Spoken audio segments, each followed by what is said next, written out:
आणि ही बैठक जेव्हा झाली तेव्हा स्वर्गीय लक्ष्मणराव मानकर त्यांच्याबरोबर मी नागपूरहून आलो होतो आणि महाराष्ट्र एक्सप्रेसने सकाळी उतरलो. माझ्या आयुष्यात हा प्रसंग मी कधीच विसरत नाही. अनेक वेळा मी सांगितलेला आहे.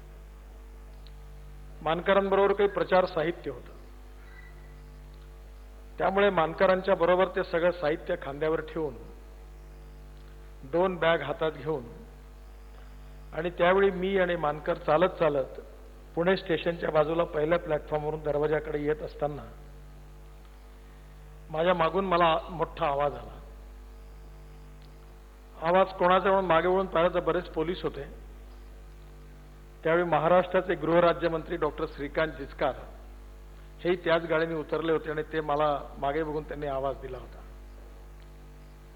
माझ्या खांद्यावरचं सामान आणि हातात असणारं सामान बघून त्यांना वाईट वाटलं.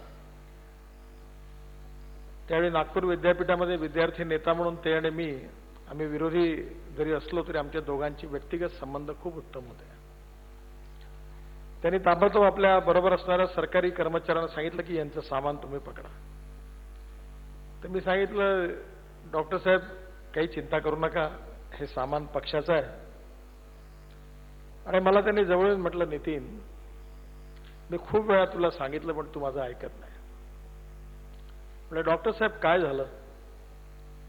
त्यावेळेला तू खूप चांगला आहेस, चांगला नेता आहेस, तुला खूप उज्ज्वल भविष्य आहे, पण तू ज्या पक्षामध्ये आहे त्या पक्षाला मात्र भविष्य नाही आहे आणि त्यामुळे तू चुकीच्या मार्गावर चाललायस. तू काँग्रेसमध्ये ये आणि खरोखर तुला खूप चांगलं नेतृत्व मिळेल, तुझा चांगला फायदा होईल आणि तुझ्या जीवनात तू काही करू शकशील. त्यावेळी मी त्यांना म्हणलं डॉक्टर साहेब तुम्ही म्हणता ते बरोबर आहे, पण माझ्या विचारावर आणि माझ्या संघटनेवर माझी श्रद्धा आहे. जरी माझं भविष्य उज्ज्वल नसेल आणि चांगलं नसेल तरी मी याच संघटनेत काम करीन. आणि डॉक्टर साहेब नाराज होऊ नका, वेळ प्रसंगी जर मी निराश झालो तर मी विहिरीत उडी मारून जीव देईन, पण मी काँग्रेसमध्ये कधी प्रवेश करणार नाही. त्यांनी नाद सोडून दिला आणि नंतर मी ऑटो रिक्षात बसलो. त्यावेळी आपले तळेगाव जिल्ह्यातले फार मोठं आपलं परिवारातलं घराणं आहे, शहा होते ते 2 कांचनबाई शहा. त्यांच्या घरी मी आणि मानकर गेलो होतो. त्याच्यानंतर जात असताना ऑटो रिक्षात बसल्यावर या स्टेशन समोरची भिंत आता काळ्या रंगाची आहे काय मला आठवत नाही, पण त्या भिंतीवर एक वाक्य लिहिलं होतं. बहुतेक त्यावेळी काँग्रेसचे उमेदवार प्रकाशजी आठवल व्यंकटेश माडगुळकर कोणी गदी माडगुळकरांचे चिरंजीव उभे होते त्यावेळी, श्रीधर माडगुळकर. आणि त्या काळ्या भिंतीवर लिहिलं होतं पर्याय पर्याय म्हणून ओरडतात कोण, ज्यांचे लोकसभेत निवडून आले 2. ते वाक्य आणि तो प्रसंग. आणि आज जेव्हा मी कार्यकारिणीच्या बैठकीत आलो त्यावेळी मला एवढा आनंद झाला की किती मंत्री आहेत, किती खासदार आहेत, किती आमदार आहेत. मुख्यमंत्री आपले आहेत, केंद्रीय मंत्री आपले आहेत, पोलीसवाले मागे आहेत. क्षणभर वाटतं आपण कुठून होतो आणि कुठे येऊन पोहोचलो. पण गीत चांगलं निवडलं होतं की ध्येयाचे भान असू द्या. ही सगळी परिस्थिती जी आहे ही बदलू शकते.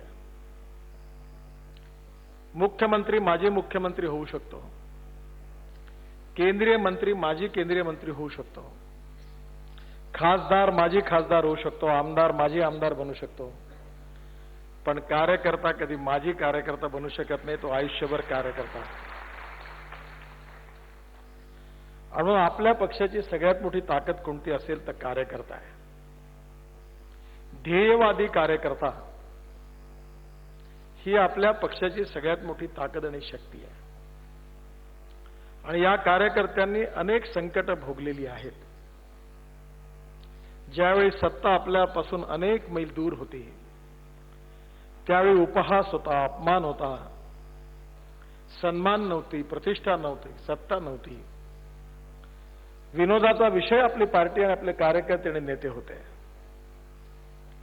पण त्याही काळामध्ये प्रवाहाच्या विरुद्ध जाऊन आपल्या कार्यकर्त्यांनी, जुन्या कार्यकर्त्यांनी परिश्रम घेतले, आपला विचार जिवंत ठेवला, आपली संघटना जिवंत ठेवली. आणि त्या कार्यकर्त्यांनी घेतलेल्या परिश्रमामुळेच माझ्यासारखे, देवेंद्रजी सारखे तरुण माणसं, ज्यांना आमच्या जीवनामध्ये कुठेतरी सत्तेच्या शिखरावर बसण्याची संधी मिळाली. एकाने चांगलं सांगितलेलं आहे मराठी साहित्यिकांनी की कुठलाही इतिहास हा लोडावर टेकून अत्तराच्या आणि गुलाबपाण्याच्या सुगंधात मद्याचा घोट घेऊन आनंदात लिहिला जात नाही, तर इतिहास हा रक्ताच्या थारोळ्यात, घामाच्या आणि परिश्रमाच्या थेंबाने लिहिला जातो. आणि म्हणून आपल्या पक्षाचा इतिहास त्या लाखो कार्यकर्त्यांच्या समर्पणातून निर्माण झालेला इतिहास आहे. आणि या इतिहासाच्या मागचं ध्येय जर काही असेल तर राष्ट्रवाद आणि राष्ट्राची सर्वांगीण उन्नती आणि विकास हे त्याचं ध्येय आहे. हम दो चार रहे न रहे पर तेरा वैभव अमर रहे मा, असं म्हणत अनेक वेड्या कार्यकर्त्यांनी गरिबीच्या दुःखात आपलं आयुष्य काढलं, संकटात आयुष्य काढलं. आता या ठिकाणी चंद्रकांत दादांचा उल्लेख करत त्या काळामध्ये त्यांच्या जीवनाची सुरुवात कशी झाली आणि विद्यार्थी परिषदेच्या संबंधात आल्यानंतर त्यांनी संघटनेमध्ये त्यांच्यावर जबाबदाऱ्या कशा पडल्या आणि आयुष्यभर एक पूर्णवेळ कार्यकर्ता म्हणून त्यांनी काम कसं केलं, हे कधीतरी तुम्ही जरूर समजून घ्या. आनंदाच्या आणि ज्यावेळी सत्ता आणि संपत्ती जवळ असते त्यावेळी घरामध्ये कलह होतो. जेव्हा गरिबी भूकमरी असते आणि गरिबीच्या काळामध्ये कोणाच जवळ काही नसतं तेव्हा घरात आनंद असतो. दुसऱ्याच्या यशात सहभागी होणं हे खूप कठीण आहे, दुःखात सहभागी होणं सहज शक्य आहे. त्यामुळे चांगल्या दिवसामध्ये चांगलं राहणं हे खूप कठीण आहे आणि वाईट दिवसात चांगलं राहणं हे सहज, स्वाभाविक आणि नैसर्गिक आहे.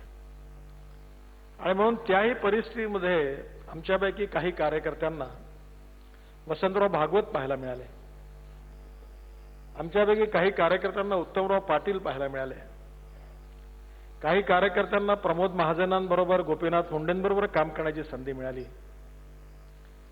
पण आज अनेक कार्यकर्ते ज्यांनी आपल्या या पक्षाकरता परिश्रम केले, मेहनत घेतली आणि ज्यांच्या परिश्रमामुळे आपल्याला ही सत्ता दिसली, ते आज आपल्यामध्ये नाही आहेत.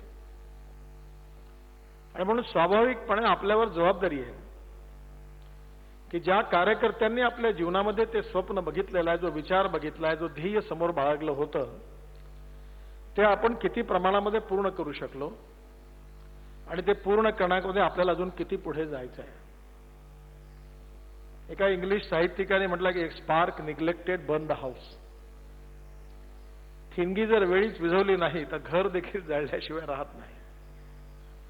सगळ्यांनी सांगितलं बूथ प्रमुख झाले पाहिजे, रचना झाली पाहिजे, कार्यकर्ते झाले पाहिजे, संघटना झाली पाहिजे, सदस्य झाले पाहिजे. हे सगळं आवश्यकच आहे, हे सगळं त्यांनी महत्वाचंच सांगितलं. पण कुठलीही लढाई जी असते ती किती सॉफिस्टिकेटेड वेपन आहे याच्या आधारावर लढली जात नाही. लढाई मनातून आणि हृदयातून लढली जाते. आम्ही सगळेजण छत्रपती शिवाजी महाराजांचं जीवन आदर्शवत मानतो. यशवंत, कीर्तिवंत, वरदवंत, सामर्थ्यवंत, जाणता राजा.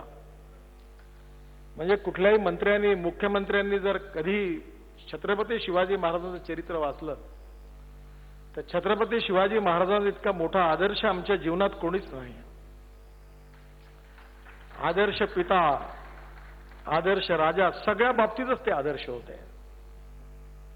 आणि त्यांचं एक उत्तम उदाहरण आहे पुण्याचं, की ज्यावेळी शिवशाहीवर आघात करण्याकरता आदिलशहाने शाहिस्ते खानची फौज पाठवली होती